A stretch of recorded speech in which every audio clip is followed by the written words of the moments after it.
Hello students. इस video में हम बात करेंगे मून सरफेस की और देखेंगे कि इंसान ने चंद्रमा की यात्रा कब की थी और सबसे पहली बार चंद्रमा पर कौन गया था। तो मून सरफेस की बात करते हैं। The moon is fascinating object. ये एक कह सकते हैं रोमांचक, एक तरह से हम प्रचलित कह सकते हैं यहाँ पे ऑब्जेक्ट है, जिस पर कवियों ने और कहानीकारकों ने बहुत कुछ लिखा है। But when astronaut landed on the moon, लेकिन जब अंतरिक्ष यात्री चंद्रमा पर पहुंचे, they found that moon surface is dusty and barren. तो उन्होंने देखा कि जो मून का सरफेस है, मतलब चंद्रमा की जो सतह है, वो धूल मिट्टी से भरी हुई है। There are many craters of different size. यहाँ पर बहुत सारे क्रेटर्स हैं, मतलब उल्काओं से गिरने के बाद जो गड्ढे बन जाते हैं, क्रेटर कहा जाता है उनको, और उनके साइज भी क्या है, अलग अलग है। It also has a large number of steeps and high mountain. और इसके ऊपर कुछ गड्ढे भी हैं और बड़े बड़े माउंटेन भी हैं, मतलब पहाड़ भी हैं। Some of these are the as high as the highest mountain on the earth. कुछ पहाड़ ऐसे हैं जो माउंट एवरेस्ट जितने ही हैं, जितने हमारे अर्थ पर सबसे ऊंची चोटी है माउंट एवरेस्ट। ये आप सरफेस देख पा रहे हो, ये सरफेस मून की है। और ये एक तरह से एक व्यू लिया गया है आसमान से, उसकी फोटो ली गई है।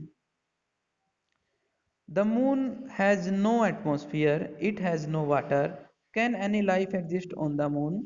अभी तक साइंटिस्टों को वहाँ पर कोई भी पानी की उम्मीद नहीं मिली है और वहाँ पर एटमॉस्फेयर भी नहीं है। तो क्या वहाँ पर जीवन संभव है? इसी चीज़ को चेक करने के लिए कौन गए थे वहाँ पर? अंतरिक्ष यात्री गए थे। तो अब हम यहाँ पे बात करते हैं कब ये हुआ था और कब जो साइंटिस्ट थे वहाँ पर पहुंचे थे। ऑन जुलाई 21, 1969, भारतीय समय के अनुसार 21 जुलाई 1969 को the American astronaut Neil Armstrong landed on the moon for the first time. पहली बार अंतरिक्ष या जो चंद्रमा पर पहुंचने वाले जो व्यक्ति थे वो अमेरिकन थे और नील आर्मस्ट्रॉन्ग उनका नाम था। उसके बाद जो उसके साथी थे उसी मिशन के, वो थे एडविन एल्ड्रिन। वो जो दोनों थे वो साथ में गए थे और उन्होंने 21 जुलाई 1969 को पहली बार चंद्रमा पर कदम रखा था। यहाँ पर ये इमेज देख पा रहे हो, इसमें एक एस्ट्रोनॉट है और क्या कर रहा है वो मून पर प्रेजेंट है। The stars, what other object do you see in the night sky. चंद्रमा के बाद आप कौन कौन सी चीजों को आसमान में देख सकते हैं? डेफिनेटली आपका आंसर होगा अलग तारे। ठीक है, स्काई में हमें और तरह के ऑब्जेक्ट जो होते हैं वो क्या होते हैं? प्लैनेट्स या फिर stars. All star not equally bright. अलग अलग तारों का प्रकाश अलग अलग होता है और सभी अलग अलग जो है कलर उनका होता है। जिनसे उनसे लाइट निकल कर आती है उसका कलर भी क्या हो सकता है? अलग अलग हो सकता है। कुछ ब्राइट दिख सकते हैं और कुछ हमें कम ब्राइट दिख सकते हैं। Which appear bigger as a football placed near you. अब यहाँ पर ये क्वेश्चन है कि कौन से जो स्टार है इतने बड़े होने के बावजूद हमें इतने छोटे क्यों दिखाई देते हैं? तो उसका आंसर देता है ये, एक फुटबॉल को एक नज़दीक से देखें एक बार तो, और उसी फुटबॉल को आप ग्राउंड के दूसरे छोर पर ले जाएं तब देखें, तो दोनों के साइज में क्या आएगा? फर्क आएगा। और 100 ही मीटर में अगर इतना फर्क आ सकता है तो ये स्टार्स तो बहुत दूर हैं। The sun is nearly 150 million kilometre away from the earth. जो सन है, सबसे नज़दीक का तारा, वो हमसे कितनी दूर है? 150 मिलियन किलोमीटर, यानी बहुत दूर है। और उसके बाद जो अलग दूसरा तारा है वो उसे प्रोक्सिमा सेंचुरी कहा जाता है और वो बहुत ज़्यादा दूर है, 4 करोड़ मिलियन किलोमीटर दूर है यहाँ से, बहुत ज़्यादा दूर हो जाता है। Can you read this distance in kilometre conventionally. तो इसे आप पढ़ के देखिए मीटर स्केल में, तो आपको पता चलेगा कि ये बहुत ज़्यादा डिस्टेंस है। Some star are even farther away. कुछ स्टार ऐसे होते हैं जो और भी ज़्यादा दूर हैं। Such large distances are expressed in another unit known as light year. इसीलिए इस दूरी को मापने के लिए हम लाइट ईयर यूनिट इस्तेमाल करते हैं, यानी प्रकाश वर्ष। प्रकाश वर्ष वो डिस्टेंस होता है, वो दूरी होती है जो एक साल में प्रकाश की किरणें तय करती हैं। Remember that the speed of light is about 3 lakh kilometre पर सेकेंड। जो हम कह सकते हैं यहाँ पे जो लाइट की जो स्पीड है वो हमारे पास कितनी है, 3 लाख किलोमीटर पर सेकेंड।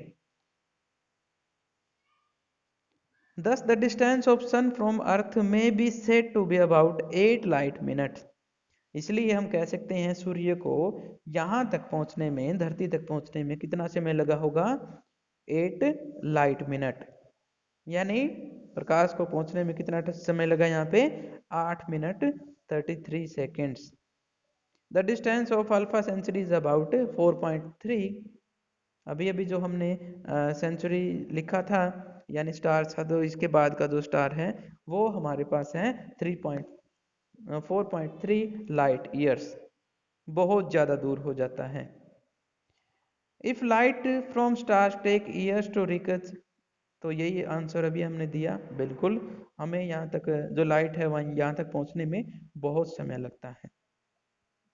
अब उसके बाद हम पढ़ते हैं, in fact the star are present in sky during the day time also. और हम ये भी कह सकते हैं कि दिन के समय भी जो स्टार्स है वो मौजूद रहती हैं, लेकिन सूर्य की तेज किरणों की वजह से, तेज प्रकाश की वजह से हम उनको देख नहीं पाते।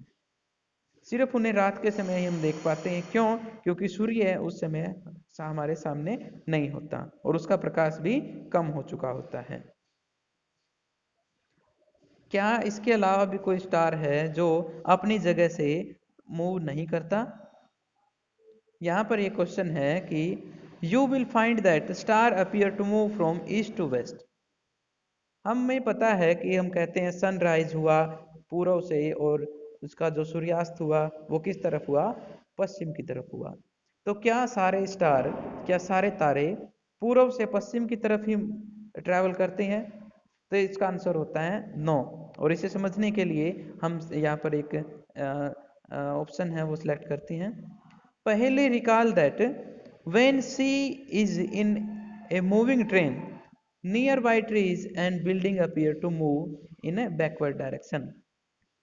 पहले इस चीज़ को एक्सप्लेन करने के लिए कहती है कि जब हम ट्रेन में यात्रा करते हैं या बस में यात्रा, किसी गाड़ी में यात्रा करते हैं, तो हमें पेड़ पौधे किस तरफ जाते हुए दिखते हैं, पीछे की तरफ। जबकि चल कौन रहा है, हम चल रहे हैं, हमारी गाड़ी चल रही है। तो इसीलिए हम कह सकते हैं कि जो अर्थ है वो भी मूव करती है और स्टार मूव नहीं करते। और अर्थ की जो मूवमेंट होती है वो किस तरफ होती है, वो होती है वेस्ट से यानी पश्चिम से पूर्व की तरफ। ठीक है, तो इसको हमने समझना है। तो मेन बात यहाँ पर निकलती है कि स्टार्स मूव नहीं करते, मूव कौन करता है, अर्थ मूव करती है। तो ये चीजें थी। एक स्टार ऐसा भी है जो मूव नहीं करता, जो धरती के एक्सिस के ऊपर होता है। एक्सिस का मतलब समझने के लिए यहाँ पर छाते का एग्जांपल लेते हैं। आप एक छाता लीजिए और छाते पर ऐसे डिजाइन बना दीजिए जैसे यहाँ पर बनाई गई है। तो आप पाएंगे, और जब इसे रोटेट करेंगे आप, तो आप पाएंगे कि जैसे जैसे हम छाते को मूव कराते हैं तो कॉर्नर के जो स्टार्स है वो तो मूव करना शुरू कर देते हैं, लेकिन बीच वाला स्टार मूव नहीं करता। क्यों? क्योंकि छाते का जो एक्सिस है वो स्टार के बिल्कुल सामने है। ठीक है, तो बाकी स्टार हमें चलते हुए दिखाई देते हैं, लेकिन पोल स्टार मूव करता हुआ अपीयर नहीं होता, क्योंकि वो अर्थ के एक्सिस के बिल्कुल सामने है। जैसे इस डायग्राम में आप देख सकते हो, अर्थ का एक्सिस है और उस एरो जो है ये पोल स्टार की तरफ है। तो इस तरह से प्रेजेंट होने की वजह से ये मूव करता हुआ दिखाई नहीं देता। और पुराने समय में इस तारे का इस्तेमाल करके दिशाओं का पता लगाया जाता था। ओके, आज के लिए इतना ही। और उस अगले वीडियो में हम बात करेंगे तारा मंडल्स की, जो अलग अलग शेप हमें तारों की दिखाई देती है, उन सभी की बात करेंगे। Okay, all the best.